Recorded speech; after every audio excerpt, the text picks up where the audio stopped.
ह्याच्याबरोबर खाण्यासाठी साईडला पिकल.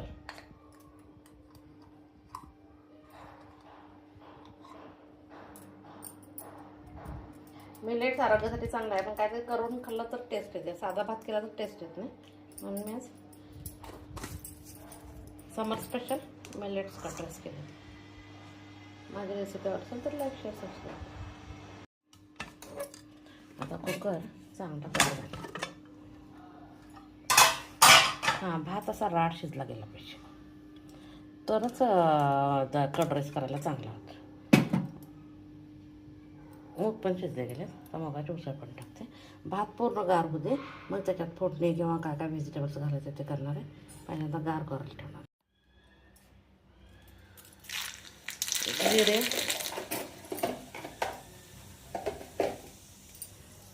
मोहरी, कढीलिंब, हिरव्या मिरची, लाल मिरची.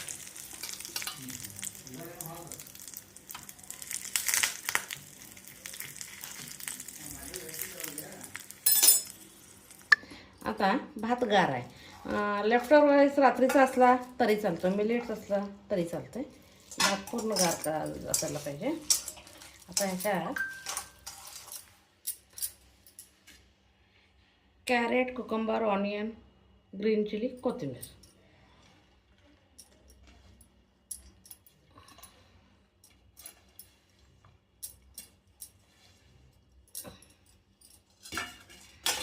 त्यानंतर कॅशू आणि ग्रेप्स. पोमोग्रॅनेट असलं तर पोमोग्रॅनेट पण घालायचं, छान लागते. कोथिंबीर. हे सगळं असं मिक्स करून घ्यायचं. हातानं मिक्स करणं कधी पण कालवणं चांगलं, पण मला एवढंच कोणतं नाही इंटरेस्ट.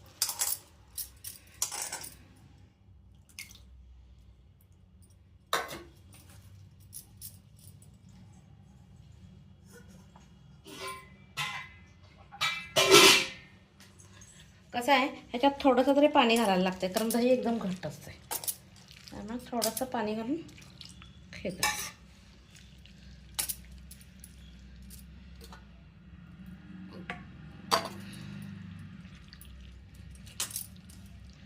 उन्हाळ्यात आरोग्यासाठी चांगलं. आता ह्याच्यात वरनं कोण मीठ घालणार असं घालायचं. मी शिजवताना घातलं, त्यामुळे वरनं काय घातलेलं नाही. आता ह्याच्यावर ही जी फोडणी केली आहे, फोडणी पण गार करूनच होतायची, हां, तशीच नाही होत.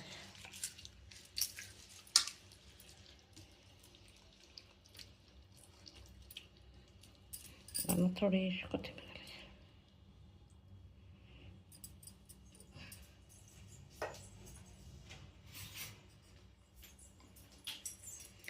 समर स्पेशल कट राईस खाण्यासाठी तयार आहे. माझी रेसिपी आवडत असेल तर लाईक शेअर सबस्क्राईब करा.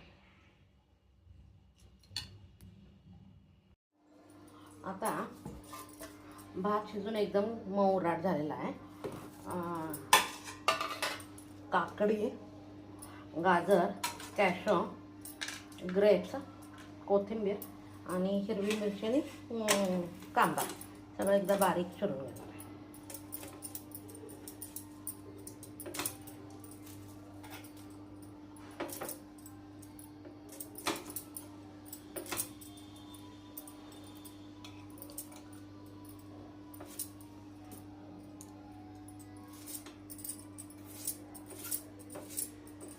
त्याच्यामध्ये आता समर चालू आहे नाही, समर स्पेशल मग नाही, गार होण्यासाठी काय असते ते पदार्थ घातलेले चांगले.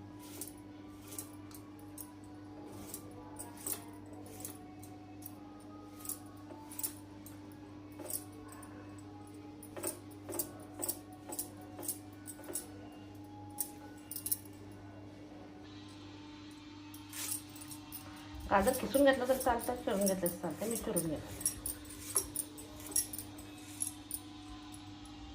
सगळं जेवढं होतं तेवढं बारीक करून.